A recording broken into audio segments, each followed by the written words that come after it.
some of the associates of Lord Chaitanya, we don't even know their names. And some of them, only the name is mentioned in Chaitanya Charitamrita. There's a long list of names of the associates of Chaitanya Mahaprabhu given in Sri Chaitanya Charitamrita. About many of the devotees, only the name is given or just a little bit of information. Others, there's a little more. And about some of the devotees, there's so much that it's in these summarized sketches of their pastimes. So today we'll speak about Sri Advaita Acarya Prabhu, who is a devotee and the Supreme Lord also, as Chaitanya Mahaprabhu is. Ek Mahaprabhu or Prabhu Duijan, Dui Prabhu Sheve Mahaprabhu Charan. Krishnadas Kaviraj Goswami says that there is one Mahaprabhu and two Prabhus.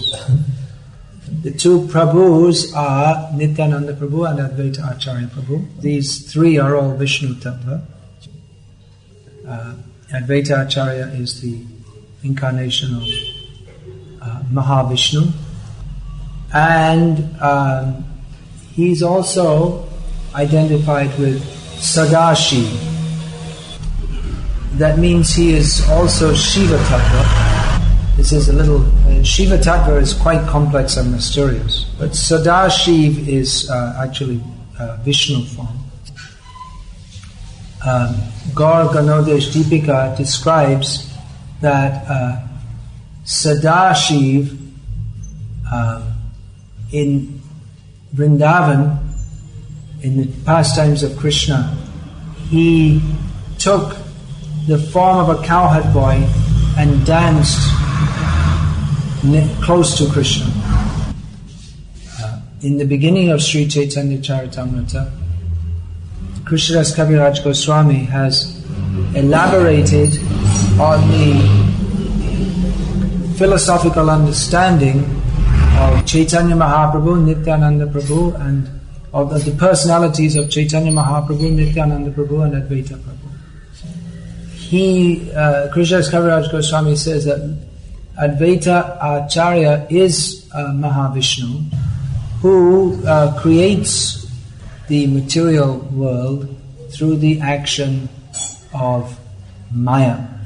He is called Advaita, which means non-different, because he is non-different from Lord Hari, his Supreme Personality of Godhead. And because he preaches devotional service to Sri Krishna, therefore he is known as Acharya. He is both the Supreme Lord and he is also known as Bhakta Avatar, which means he has come from the spiritual world as taking the mood of a devotee. Advaita Acharya was one of the personalities who appeared before Chaitanya Mahaprabhu and who Chaitanya Mahaprabhu looked up to with respect. Advaita Acharya was also known as Mangala, which means auspicious, and because his eyes appear like lotus flowers, he is also known as Kamalaksha, which means lotus-eyed. And Vrindavan Das Thakur in Chaitanya Bhagavat says that Advaita Acharya is the chief among all the gurus by his knowledge, devotion, and renunciation. And he teaches Krishna Bhakti in a similar manner to that which Lord Shiva does. Advaita Acharya appeared in the village known as Navagram, in the area known as Laur, Navagram, which is presently in the district of Shilet. Actually, they divided it, but it's historically in the area of Srihatta, which is now in Bangladesh. His father's name was Kuver Pandit, who was a minister of the king of Laur, and he was a great Kuber Pandit was a great devotee of Nrsimhadev, and Advaita Prabhu's mother's name was Nabhadevi. When he was born, all the local people were surprised because he was an old man, and Kuber Pandit was an old man. But when they saw the child looked so beautiful and effulgent, the local people were astonished. And the incognito, or unseen, the demigods showered flowers.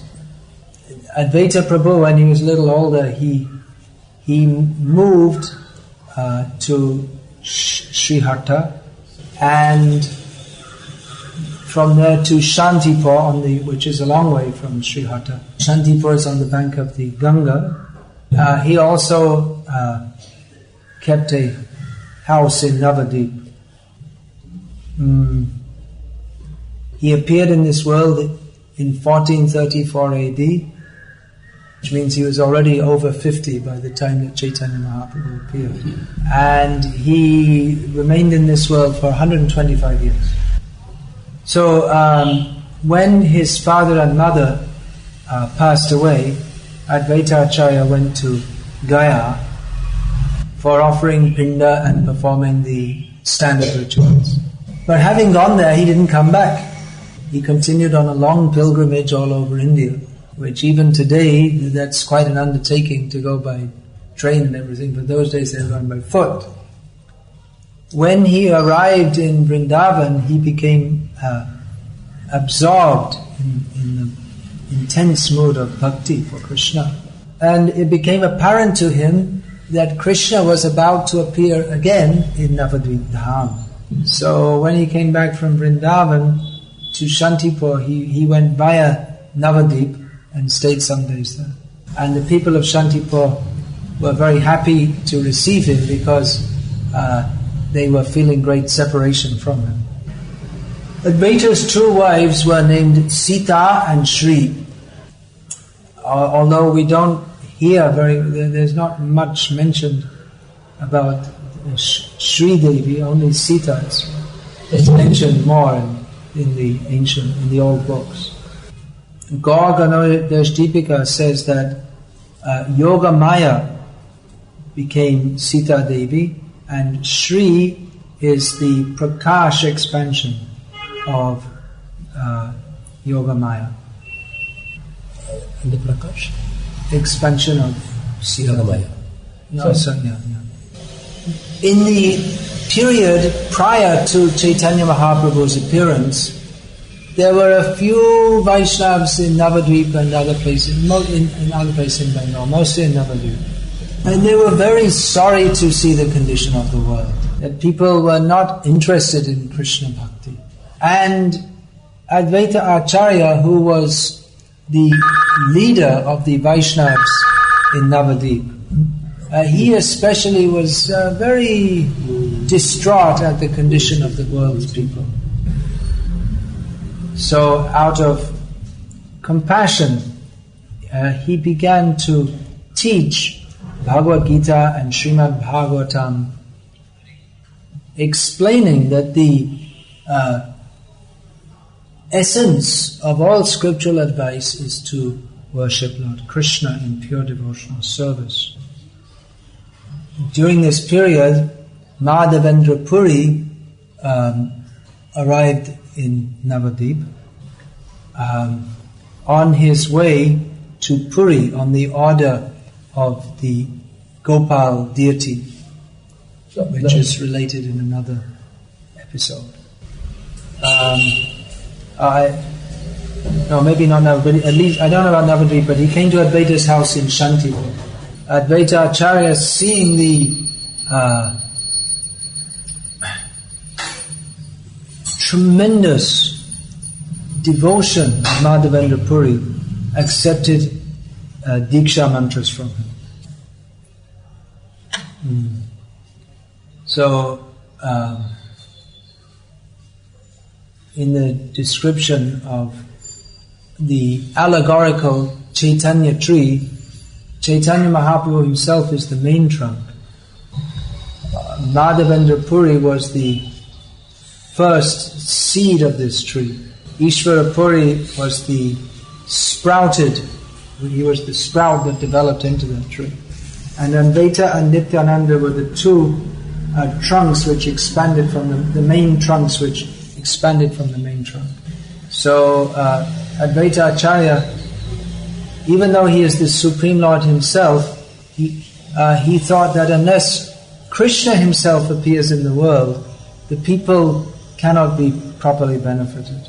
There are many avatars, but Krishna is the source of all avatars. And Advaita Acharya thought that let me make Krishna himself appear to save the fallen people. He thought that I myself am not capable of helping these fallen people. So he made a sankalp, what's the word? A resolution, to bring Krishna to this world.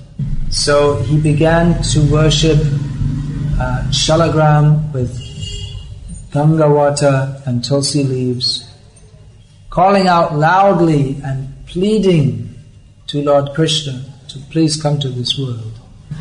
And it is said therefore that the chief reason for Chaitanya Mahaprabhu's appearing was the implications of Sri Advaita Acharya Prabhu. His calling out loud went right up, spread through the universe, went through the coverings of the universe, went through the Karnadak, the causal ocean, through the Brahma Jyoti, through the Vaikuntha level, right up to Golok, and Krishna heard and came. So Krishna came. Before he came as Chaitanya Mahaprabhu, Nityananda Prabhu had taken birth in another part of Bengal. And when Chaitanya, on getting the news that Shati Devi had given birth to a son, the wife of Advaita Acharya, Sita Thakurani, went to see him. At that time, Advaita Acharya was residing in Shantipur, and a few days after the Nimai's birth, the Sita Devi went to see him, bringing all kinds of gifts and presentations.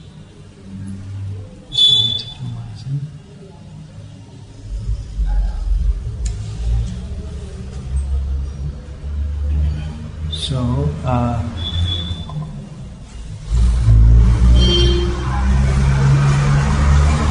when she saw the baby Chaitanya Mahaprabhu, she thought that he was non-different. He looked exactly like Krishna, except he was golden. And she gave him, it was she who gave him the famous name Nimai, blessing him with a long duration of life. She gave him the name Nimai because he was born under a neem tree. Who has been to Mayapur? And that neem tree, which is the replica of the original one. So also because the neem tree, it said that no ghosts will go there, because so many of Shachi Mata's children before had died previously. Sometime after this, Advaita Acharya established a toll, which is a school for teaching Sanskrit. He established that in Mayapur. But every day, Nimai's elder brother, Vishwarup, would go to Advaita Acharya's house and listen to him giving discourses. Sometimes when Advaita was performing puja, Vishwarup would explain to the people there that Krishna Bhakti is the ultimate goal of all the scriptures. When Advaita heard this, he interrupted his puja to get up and embrace Vishwarup. The Shachi Mata, at noontime, Shachi Mata would send the little toddler Nimai to the close-by house of Advaita Acharya with some tiffin for Vishwarup.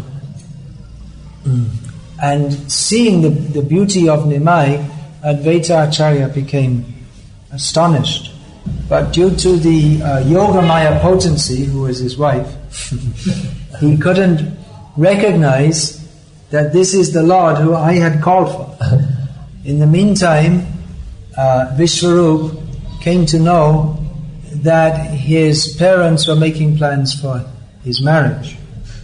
So to avert this, he ran away from home and took sannyas.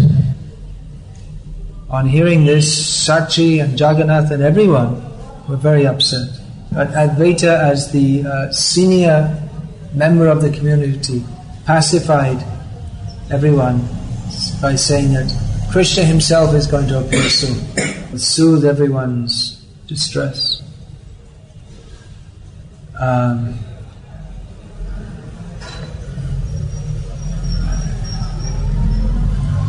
Let's go on.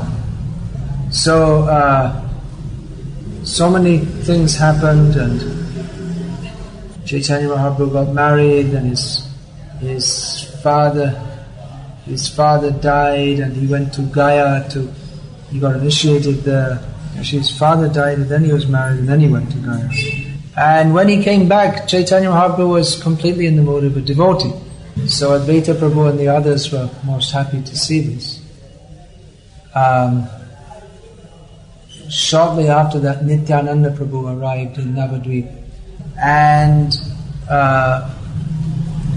one day after Nityananda had arrived, Chaitanya Nimai said that he wanted to perform Vyasa Puja to Nityananda.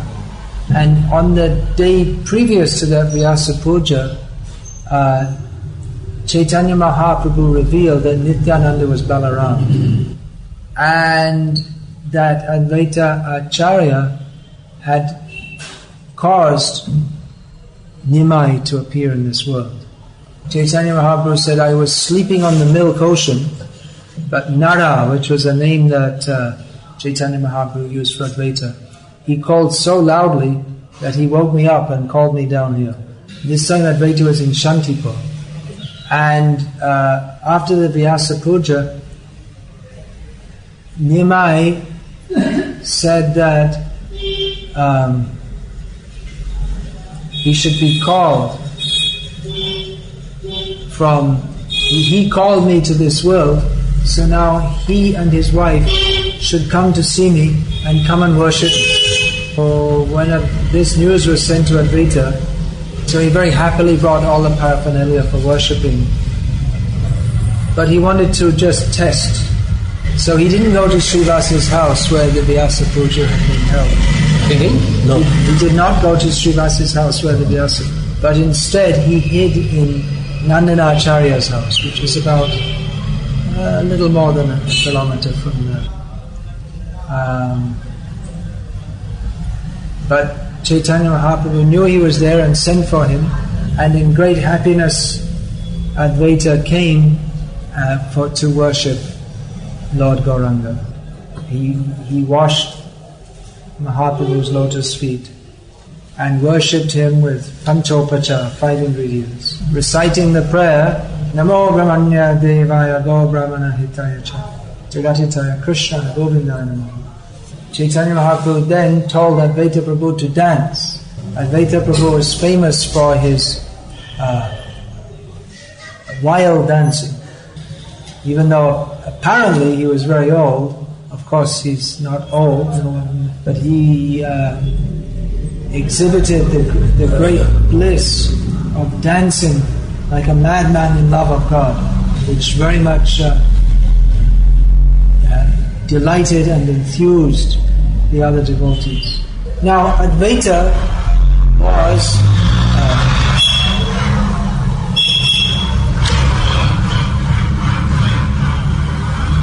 from a very respectable Brahmana family from the external point of view. And he was residing in Shantipur, which was a hub of the Brahmanas.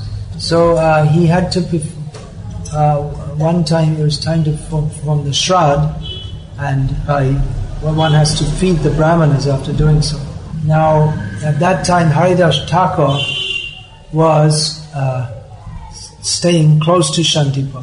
Haridas Thakur was known as being born in a Muslim family, but by his behavior, it was clear that he was a highly advanced devotee. So, on the occasion of the Shraddha ceremony, Advaita Acharya called Haridas Thakur to feed him, ignoring all the high-class Brahmins of Shantipur. So Haridas said, "How can you do this? You'll be blamed." But Advaita, who is known as Acharya, one who teaches by example, said that what I'm doing is completely approved by scripture. Now, what happened? Advaita, time to time, he would call Haridas to his home in Shantipur to take prasad. And then Haridas asked, "How can you do this?" And Advaita said, "No, this is in accordance with scripture." And then he made him the recipient of the plate that was offered for Shraddha. And Advaita Acharya said that if you eat, it is the same as 10 million Brahmanas eating. Advaita Acharya had 6 sons, of whom 3 were great devotees and 3 were rejected as non-devotees because they did not properly regard Chaitanya Mahaprabhu. Now there's one pastime where Advaita Acharya was feeling very unhappy because he couldn't understand the meaning of one verse in Gita, and therefore he was fasting. So in the night, Chaitanya Mahaprabhu appeared to him in a dream and explained the purport of that verse and told him, "Now you get up and you stop your fasting." Find which one that is. I think it's Ananyas Chanti, but I'm not sure. I'll check that out. Now, because Chaitanya Mahaprabhu was so much junior to Advaita Acharya Prabhu in terms of age, and because Advaita Acharya was the godbrother of Chaitanya Mahaprabhu's guru, Chaitanya Mahaprabhu used to treat Advaita Acharya with great respect. But Advaita Acharya didn't like this. He wanted to treat Chaitanya Mahaprabhu with respect. So he thought, how can I stop Chaitanya Mahaprabhu respecting me? So he thought, what's the thing that Chaitanya Mahaprabhu dislikes most? And considering this, Advaita Acharya started to preach impersonalism. And when Chaitanya Mahaprabhu heard about this, he very angrily set out from Navadvip and came to Shantipur. And when he arrived at the house of Advaita Acharya, he started beating him severely. And Advaita Acharya was very happy. He said, "Now you've shown me your real mercy. That where is all your respect for me now? Now my desires have been fulfilled. So now I can understand that Chaitanya Mahaprabhu, he actually he has great affection for me, treating me like his servant, which I am, so trying to save me from the rascaldom of Mayavad." When Nimai understood that this has all been a trick on the part of Advaita, he became somewhat embarrassed, but also very pleased with Advaita. Hare Krishna. Hare Krishna. All glories to Srila Prabhupada.